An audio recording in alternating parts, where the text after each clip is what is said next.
Hello बच्चों, welcome to Dev classes. Dear students, देखिए आज हम 12th क्लास का जो टॉपिक है, एक बहुत बढ़िया टॉपिक है, उसके ऊपर बात करते हैं। तो वो टॉपिक मैं आपको बताता हूँ। देखिए बच्चों, 12th क्लास में आपने डिफरेंशिएशन सीखा है, डेरिवेटिव के बारे में पढ़ा है, लेकिन डेरिवेटिव का एक बहुत अच्छा पार्ट कहलाता है जिसे हम कहते हैं रोल्स थ्योरम और मीन वैल्यू थ्योरम। तो बेटा आपने ये दो टॉपिक आपने सुने होंगे, लेकिन इन दोनों टॉपिक का बहुत बढ़िया रोल होता है। इंडस्ट्रियल में भी इसका बहुत अच्छा रोल होता है, मैथमेटिक्स में तो आपका रोल है ही है, आपको इंजीनियरिंग लाइन में भी इसका बहुत अच्छा रोल मिलेगा। देखिए, जब भी कोई फंक्शन होगा, उस फंक्शन की बात की जाए, अगर उस फंक्शन के बारे में कुछ प्रॉपर्टी की बात की जाए, तो यहाँ पर रोल थ्योरम करता क्या है। देखिए, कोई गिवन फंक्शन होगा, उस बात को ध्यान से समझना। गिवन फंक्शन अगर है किसी पर्टिकुलर इंटरवल में, बेटा किसी पर्टिकुलर इंटरवल में अगर गिवन फंक्शन की बात हो रही है, तो पहली बात तो वो कंटिन्यूअस होना चाहिए। क्लोज इंटरवल के अंदर क्या होना चाहिए, पहले गिवन इंटरवल में बेटा क्या होना चाहिए, वो कंटिन्यूअस होना चाहिए। क्लियर है। तो इसी तरह से सेकंड प्रॉपर्टी उसके अंदर ध्यान रखने वाली बात होती है, वो फंक्शन डिफरेंशिएबल भी होना चाहिए। अगर फंक्शन डिफरेंशिएबल भी है, देन थर्ड कंडीशन एक और उसमें ध्यान रखने वाली बात होती है, इनिशियल पॉइंट जहां से फंक्शन स्टार्ट हुआ है और एंड पॉइंट जहां पर जाके खत्म होता है, दोनों जगह अगर उसकी वैल्यू सेम आती है, दैट मीन्स तो तब जाकर के रोल थ्योरम की बात होती है। तो रोल थ्योरम क्या मांगता है, देखिए आपको ध्यान रखना है, पहले फंक्शन गिवन इंटरवल में कंटिन्यूअस होना चाहिए और बेटा डिफरेंशिएबल होना चाहिए उस गिवन इंटरवल में, ओपन इंटरवल में। क्लियर है। लेकिन थर्ड कैटेगरी उसकी क्या कहती है, इनिशियल पॉइंट और एंड पॉइंट पर अगर फंक्शन की वैल्यू सेम आती है, तब बेटा उस फंक्शन के अंदर रोल थ्योरम का एक रोल होता है। तो वहां पर उस फंक्शन का डिफरेंशिएशन को जीरो अज्यूम किया जाता है। क्या अज्यूम किया जाएगा, जीरो अज्यूम किया जाएगा। तब उस फंक्शन के बारे में बात की जाए, तो मैं यहाँ पर देखो आपको रोल थ्योरम के बारे में बात करता हूं। तो फंक्शन अगर कहीं पर इस तरह की बातें करता है, तो रोल थ्योरम होता क्या है बेटा, देखिए ध्यान से। यहां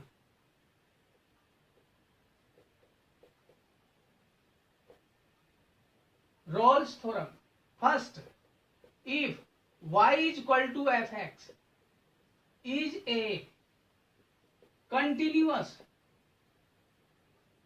function on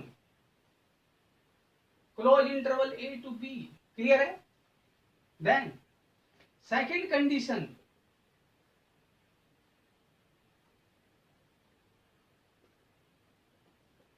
differentiable function on small bracket के अंदर ओपन इंटरवल जिसे कहा जाता है। देखिए, इसलिए आपको ध्यान रखना है, थर्ड कैटेगरी आपको थर्ड प्रॉपर्टी इसकी ध्यान रखनी है, f of a is equal to f of b। Function close interval के अंदर कंटिन्यूअस होना चाहिए, उसके ओपन इंटरवल में बेटा क्या होना चाहिए, वो डिफरेंशिएबल होना चाहिए। तो यहां पर y is equal to F x, अगर आपके पास is also differentiable, third category क्या कहती है, इनिशियल पॉइंट और फाइनल पॉइंट पर अगर फंक्शन की वैल्यू सेम आती है, देन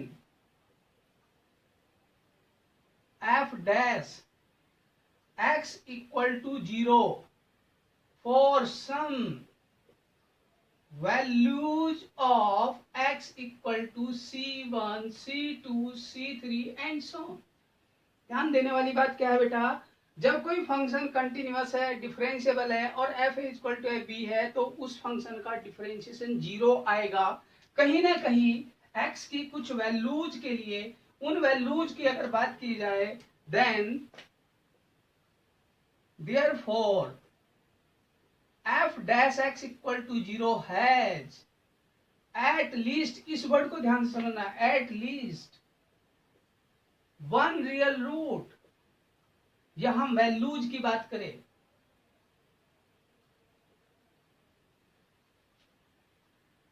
इसको सॉल्यूशन भी कहा जाता है बेटा,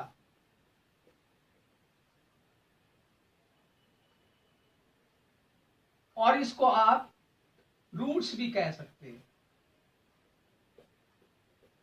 of the f dash x. Clear है।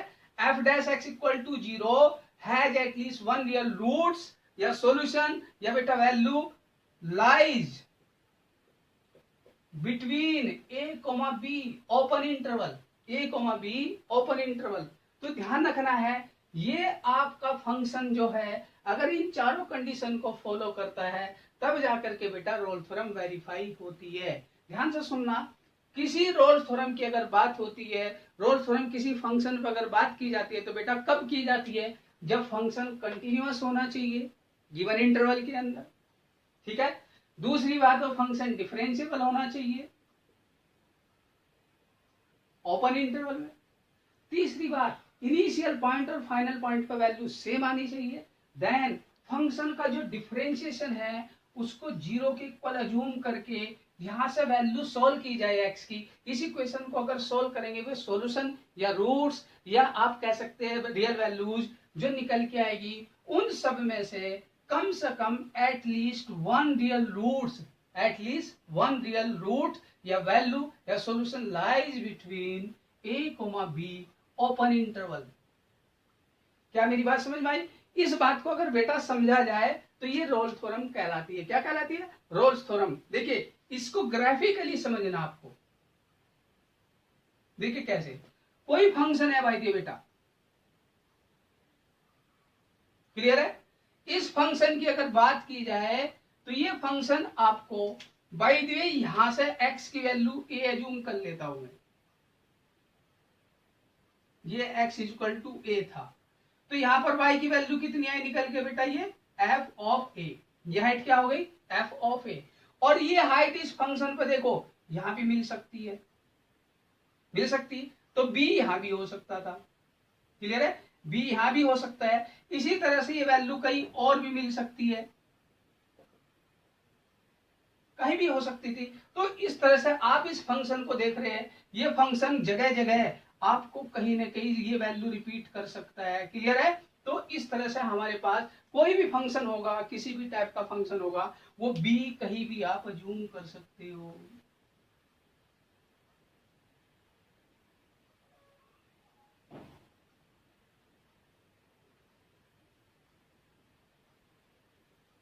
हो सकते हैं बी यहाँ हो सकते हैं बी आपका बेटा यहाँ रहा हो। तो ये जो फंक्शन था, इस फंक्शन पे सेम हाइट एफ वी बेटा यहाँ भी आ सकती है। तो आप इस फंक्शन की हाइट की बात कर रहे हैं, क्लियर है? तो बेटा आपके ये फंक्शन पहली बात कंटिन्यूअस दिखाई दे रहा है, क्लियर है?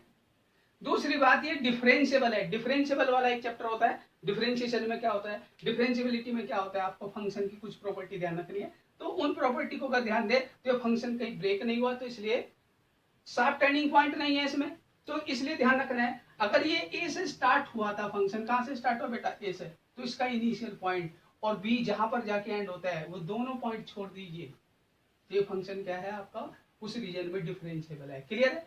इन दोनों बातों को समझना है। थर्ड केस क्या था? F a equal to F b आ गया, तो इस फंक्शन का डिफरेंशिएशन जीरो। डिफरेंशिएशन फंक्शन का जीरो तभी होता है जब बेटा वो या तो मैक्सिमा पे फंक्शन पहुंच जाता है या फिर वो मिनिमा पे फंक्शन पहुंच जाता है, क्योंकि वहां पर टेंजेंट उसकी एक्स एक्सिस के पैरेलल बन जाती है। बोलो क्लियर है बेटा?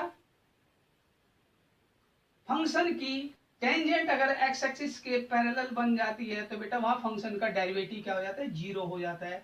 The derivative of the function at the top of the function और बॉटम ऑफ द फंक्शन, यहां मैक्सिमम मिनिमा की बात करते हैं, क्लियर है? तो बेटा इसलिए क्यों वहां पर tangent parallel to X axis बन जाती है? बोलो क्लियर? यहां भी tangent parallel to X axis हो सकती है। और ये जो पॉइंट्स निकल के आए बेटा देखो ध्यान से देखना, ये x की वैल्यू c1, x की वैल्यू कोई c2, x की वैल्यू कोई c3 और यहां पर x की वैल्यू कोई c4, कोई भी क्रिटिकल पॉइंट्स आ सकता है। समझ बात बेटा? ये तो रोल्स थ्योरम क्या कहता है, इस फंक्शन के अंदर अगर b यहां पर था, a यहां था, इन दोनों के बीच में एक बार तो x की वैल्यू कोई ना कोई आएगी जहां पर डिफरेंशिएशन जीरो रहा होगा। बाई द बी यहाँ की बजाय यहाँ था तो इसमें दो बार डिफरेंशिएशन जीरो हो गया, बी बाई द यहाँ था तो तीन बार डिफरेंशिएशन जीरो हो गया बेटा। इसी तरह से कम एक सॉल्यूशन ए और बी के बीच में एग्जिस्ट करेगा तभी रोल्स थ्योरम वेरीफाई होगी, क्लियर है? तो बेटा बात को समझना था कि रोल्स थ्योरम होता क्या है। इसके ऊपर एक एग्जाम्पल बताता हूँ, देखो। If y is equal to fx equal to x square minus 5x plus 6 on 1,4। Clear है बेटा? ये कोई फंक्शन है, देखिए ध्यान से समझना, दिस इज ए फंक्शन, एक क्वाड्रेटिक फंक्शन है, ये क्वाड्रेटिक इक्वेशन है जिसे आप कह सकते हैं। तो this is a quadratic polynomial. Clear? इस क्वाड्रेटिक पोलिनोमियल की बात की जाए कहां से कहां तक? 1 से लेकर के 4 तक, 1 से लेकर 4 तक। पहली बात ध्यान से समझना बेटा, y is equal to F X, ये क्या है? क्वाड्रेटिक इक्वेशन है। क्या है बेटा? ये क्वाड्रेटिक इक्वेशन या पोलिनोमियल।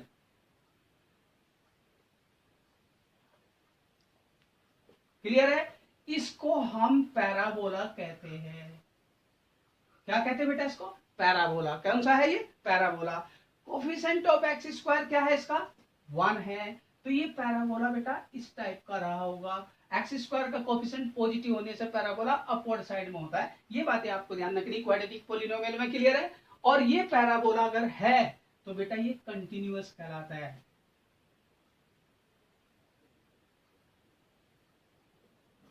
बीच में कहीं ब्रेक नहीं होगा। ये कंटिन्यूअस का मतलब क्या होगा? This function is continuous on minus infinity two plus infinity. But मेरे को क्या चाहिए था? 1 से लेकर के 4 तक। कहां से लेकर के? 1 से लेकर 4 तक।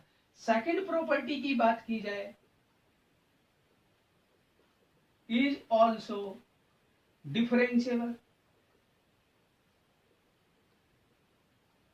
ऑन ओपन इंटरवल लगाना पड़ेगा बेटा यहां पर 1,4। क्लियर है? क्लोज ब्रैकेट नहीं लगा सकते, इसलिए ओपन इंटरवल। ये डिफरेंशिएबल भी है। थर्ड प्रॉपर्टी अगर बात करते हैं अब हम, एफ ऑफ 1, देखिए बेटा 1 स्क्वायर माइनस के 5 इंटू 1 प्लस के 6, तो आपको पता है 7 माइनस 5 इक्वल टू 2। और बेटा एफ की वैल्यू अगर एक्स की वैल्यू 4 रख देता हूं तो क्या बनेगा? ये 4 स्क्वायर माइनस के 5 इंटू 4 प्लस के 6, तो ये बन गया 16 प्लस 6 22 माइनस के 20, तो ये बन गया 2। देयरफॉर बेटा F of 1 equal to F of 4। कोई प्रॉब्लम? थर्ड प्रॉपर्टी भी क्लियर हो गई। ये फंक्शन कंटिन्यूअस भी प्रूव हो गया। ये फंक्शन बेटा डिफरेंशिएबल भी है। ये function f1 equal to F of 4 भी देता है। देन एफ डैश एक्स आएगा 2x माइनस के 5। कितना आएगा बेटा? 2x minus 5 equal to 0 assume कीजिए इसे बेटा, लेट, इसे अज्यूम करना आपको लेट। देन x की वैल्यू क्या निकल के आ रही है? यहां से एक ही नंबर निकल के आ। कितना सॉल्यूशन है? 1 सॉल्यूशन है। कितने सॉल्यूशन है? 1 सॉल्यूशन। लेकिन ये वैल्यू 2.5 है। कितनी बेटा? 2.5, जो 1,4 के बीच में एग्जिस्ट करती है। कहा एग्जिस्ट करी बेटा? ये 1,4 के बीच में एग्जिस्ट की। एक सॉल्यूशन आया और वो भी 1,4 के बीच में एग्जिस्ट कर गया। Therefore Rolle theorem satisfy. समझ में आ गया होगा बेटा? ध्यान देना, कोई फंक्शन गिवन है, पहले उस आप समझिए वो कंटिन्यूअस है कि नहीं उस रीजन में, वो डिफरेंशिएबल है कि नहीं, f1 इक्वल टू f4 है कि नहीं। तो बेटा आपके पास उसका डिफरेंशिएशन को 0 जूम करना है। वहां से x की वैल्यू जितनी भी निकल के आती है, वो एक वैल्यू हो, 2 हो, 3 हो, 10 हो, कितनी भी हो, उनमें से कम एक वैल्यू सेटिस्फाई करनी चाहिए बेटा उस इक्वेशन के इंटरवल में। क्लियर है? तो इसलिए ध्यान रखना है, रोल थ्योरम को अगर आपको पढ़ना है, फंक्शन को समझना है, फंक्शन के ऊपर कंटिन्यूटी, डिफरेंशिएबिलिटी और इस तरह से आप डेरिवेटिव, तो इसलिए इसे कहा जाता है एप्लीकेशन ऑफ डेरिवेटिव। क्या कहा जाता है बेटा इसे? Application of derivative. तो रोल थ्योरम को आप यहाँ फटाफट नोट कीजिए, फिर मैं आगे इसको डिफाइन करता हूँ।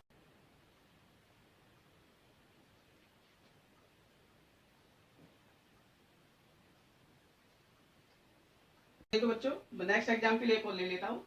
बहुत आसान सा टॉपिक है, ध्यान से समझना। If y equal to F x equal to X square minus 3x plus के 2 ऑन। क्लियर है बेटा? अगर मैं इसे 0 से लेकर के 3 के बीच में जूम कर लेता हूँ, देखो ये फंक्शन क्या है? ये भी क्वाड्रेटिक पोलिनोमियल है बेटा। क्या है ये? y equal to F X is a quadratic polynomial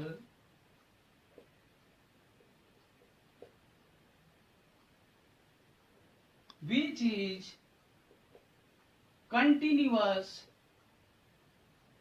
on real number। लेकिन मुझे क्या चाहिए? 0 और 3 के बीच में कंटिन्यूअस शो करना था, तो बेटा इसको वहां प्रूव नहीं करना, आपको लिखना है, समझना है कि ये क्या मांग रहा है, ठीक है। इसलिए आपको दूसरी बात क्या है, y equal to F X is a quadratic polynomial which is always, यहां पर क्या लिखेंगे, which is also differentiable on, बस यहां ओपन इंटरवल लिख दीजिए अब की बार, क्लियर। थर्ड कैटेगरी आपको क्या कहती है, एफ ऑफ 0 की वैल्यू फाइंड कीजिए बेटा, वो 2 आ रहा है। एफ ऑफ 3 की वैल्यू फाइंड कीजिए, 3 स्क्वायर माइनस के 3 इंटू 3 प्लस के 2, ये भी बेटा 2 दे रहा है, therefore F of 0 equal to F of 3, clear.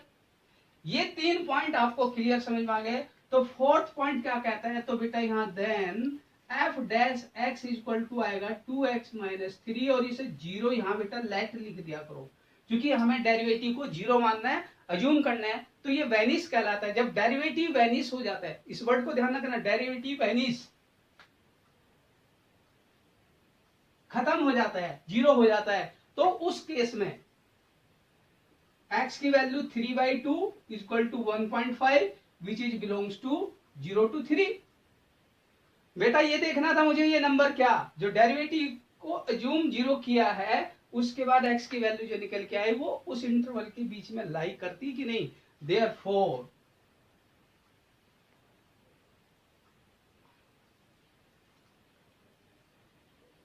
Rolle's theorem satisfy. तो इसमें आपको ज्यादा टेंशन नहीं लेना है, रोल थ्योरम बहुत आसान सा टॉपिक है, इसको आप कंपटीशन के हिसाब से भी बहुत अच्छी तरह से याद रखें, क्योंकि फालतू में जो है ना टेंशन लेने से कोई फायदा नहीं बेटा। इसी तरह से कोई भी फंक्शन होगा वो कंटिन्यूअस डिफरेंशिएबल, इन तीनों कैटेगरी को पार करने के बाद उसका डिफरेंशिएशन आप चेक कीजिए। डिफरेंशिएशन अगर आपका किसी गिवन इंटरवल के बीच में लाई करता है, तो इसका मतलब क्या करेगा बेटा, वो रोल थ्योरम को वेरीफाई करेगा, क्लियर है। इसके ऊपर एक और एग्जाम्पल मैं आपको दे देता हूं, जैसे ट्रिग्नोमेट्री के एक एग्जाम्पल आपको देता हूं, नोट कर लो बेटा ऐसा फटाफट। देखिए एक छोटा सा एग्जाम्पल और रिज्यूम करता हूं, if y equal to F x equal to sine X on 0 to 2 pi बेटा, 0 to 2 पाई, तो ध्यान रखना है ट्रिग्नोमेट्रिकल फंक्शन में हमारे पास साइन एक्स कोस एक्स दोनों कंटिन्यूअस फंक्शन होते बेटा, दोनों क्या होते हैं, कंटिन्यूअस फंक्शन होते। Tan X cot X sec X cosec X कहीं ना कहीं ब्रेक जरूर होते हैं, इसलिए आपको ध्यान रखना है, लेकिन ट्रिग्नोमेट्री में साइन कोस तो कभी भी ब्रेक नहीं होते हैं, इसलिए आपको इन बातों को ध्यान रखना है। तो ये दोनों कंटिन्यूअस फंक्शन कहलाते हैं, क्लियर। तो इसलिए पहली बात तो क्या है कि मेरे पास y equal to F x equal to sine x is continuous, हर जगह होता है, तो 0 से 2 पाई के बीच में तो होगा ही होगा बेटा। दूसरा ये डिफरेंशिएबल भी होता है, इंटरवल लिख देंगे 0 से 2 पाई ओपन, क्लियर है। थर्ड कैटेगरी अगर मैं पूछता हूं तो बेटा एफ ऑफ 0 साइन 0 की वैल्यू 0 होती है, एफ ऑफ 2 पाई साइन 2 पाई की वैल्यू भी 0 ही होती है, क्लियर है। साइन 360 भी 0 होता है, साइन 0 भी 0 होता है। देन फोर्थ कैटेगरी क्या कहती है बेटा हमारी, f dash x equal to cos x आ गया, क्या आ गया, कॉस एक्स, और cos x को मुझे अज्यूम करना है बेटा 0। cos x की वैल्यू 0 होती है, पॉजिटिव नेगेटिव नेगेटिव पॉजिटिव, आपको मालूम होगा cos x आपका फर्स्ट और फोर्थ क्वाड्रेंट में पॉजिटिव होता है, सेकंड और थर्ड में क्या होता है, नेगेटिव।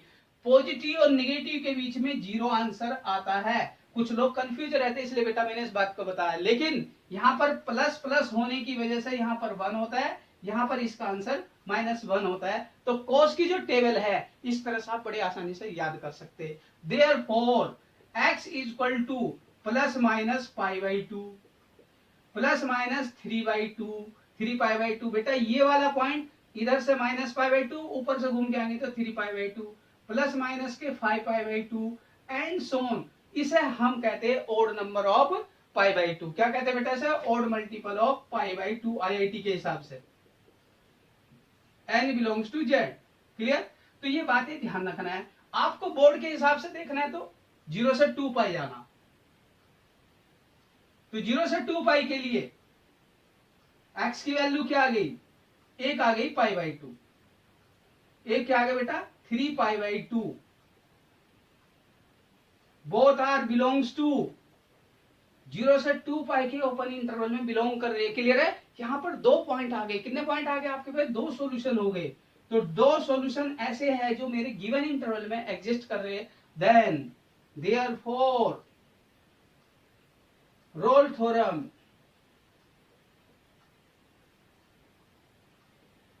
सेटिस्फाई। समझ में आ गया होगा बेटा? इसलिए कोई ट्रिग्नोमेट्रिकल फंक्शन हो, कोई एल्जेब्रिकल फंक्शन हो, देखो चैप्टर अगर आईआईटी के हिसाब से देखा जाए तो कंपटीशन में बड़ा जबरदस्त चैप्टर है। अगर एकेडमिक में देखा जाए तो बेटा बहुत आसान सी चीजें पूछी जाती है। एकेडमिक में इसमें कोई ज्यादा हाई फाई क्वेश्चन आज तक नहीं आया, लेकिन हाँ कंपटीशन में ये चैप्टर बहुत अच्छा कहलाता है। मैं इंडस्ट्रियल में इसको बहुत ही अच्छा मानता हूँ, क्योंकि इंडस्ट्री में कोई भी फंक्शन होगा, कोई भी फैक्ट्री होगी, कोई भी कंपनी होगी, तो उसके अंदर अप एंड डाउन आएंगे, अप एंड डाउन होंगे। तो बेटा कभी उसका अगर स्टार्टिंग में आउटपुट जितना था वही कभी किसी पर्टिकुलर पॉइंट पर जाकर के दोबारा मिल जाता है, तो जरूर फंक्शन या तो ऊपर से घूम के आया होगा या फिर नीचे से घूम के आया होगा। और जब फंक्शन का टॉप आता है तो वहां फंक्शन का डेरिवेटिव 0 आता है, फंक्शन का डिफरेंशिएशन 0 आता है। तो उस पॉइंट को उन दोनों पॉइंट के बीच में ही कहीं मिलेगा, वो बाहर तो अगर होगा तो उसकी कोई मतलब नहीं होता। तो कम से कम एक पॉइंट ऐसा जरूर आएगा बीच में जहां पर फंक्शन का डेरिवेटिव 0 रहा होगा। इसलिए ध्यान रखना है, अगर किसी फंक्शन का डेरिवेटिव 0 आता है वो पॉइंट कम से कम एक लाई करना चाहिए बीच में, तब जाकर के रोल थ्योरम वेरीफाई होती है। तो रोल थ्योरम के लिए तो बेटा ये ध्यान रखना है। आगे आता है मीन वैल्यू थ्योरम, जिसके लिए हम आपको नेक्स्ट पढ़ाते हैं भी मीन वैल्यू थ्योरम। तो इसे नोट कीजिए, फिर मैं आपको मीन वैल्यू थ्योरम